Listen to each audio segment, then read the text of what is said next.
ఇష్టమో మీరు చూసారు. బట్టి మాటలు మాట్లాడు గప్కాలు కొట్టుడు కాకుండా నేను ఒక్కటే మాట మిమ్మల్ని అడుగుతున్నా, మీరందరూ కూడా చూసారు. శాసనసభలో నిలబడి ఈ రాష్ట్ర చరిత్రలో ఎవడన్నా ఒక ముఖ్యమంత్రి ఈ 5 ఏళ్లలో మిషన్ భగీరథ కంప్లీట్ చేసి ప్రతి ఇంటికి నల్లా పెట్టి మంచినీళ్ళు ఇవ్వకపోతే మల్ల తేపకు నేను నిలవడం ఓట్లు అడగం అని చెప్పిన ముఖ్యమంత్రి ఎవరన్నా చూసినామా?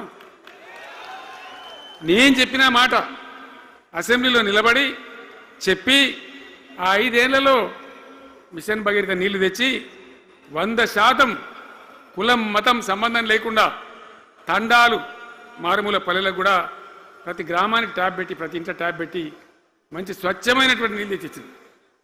5 ఏళ్ళు నడిచింది, నడవలే. మిషన్ భగీరథ నీళ్ళు పుష్కలంగా రాలే, ఏమన్నా రాలేదా?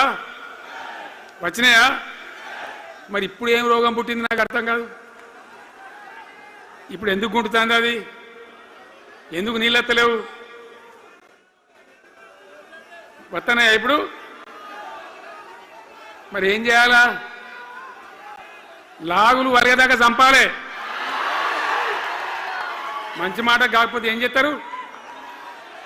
మంచిగా కట్నే ఇల్లు పెట్టిపోయి కదా, 5 ఏళ్ళు నడిచింది కదా, మరి మీకేం బీమారీ వచ్చింది నాకు అర్థం కాదు. ఇంతింత పొడుగు మాటలు మాట్లాడుతుందా?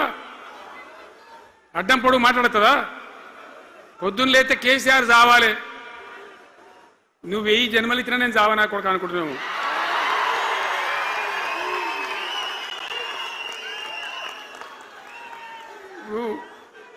ఉట్టి మీద దాచిపెట్టింది,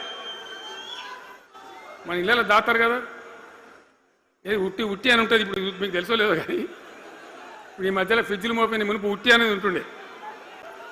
ఎండిపోయిన చేపలోకి నీ రొయ్యలో అబ్బాయి ఉంటే వరుగులు ఉంటే దాంట్లో పెడుదురు. పిల్లికి అందదా ఉట్టి, కింద కూసుకొని శాపం పెడతా ఉంటుంది, తెగాలే పడాలి తెగాలే పడాలి. పిల్లి శాపానికి ఉట్టి తెగుతుందా? మరి విధవారు కేసీఆర్ రావాలంటే కేసీఆర్ చస్తాడా? మీ దీవెన మీ ఆశీర్వచనం ఉంటే జీవన్ రెడ్డి గారు అన్నాడు, నాకు 75 ఏళ్ళు వచ్చినాయి. జీవన నేను చెప్తున్నా, నాకు కూడా 72 వచ్చినాయి.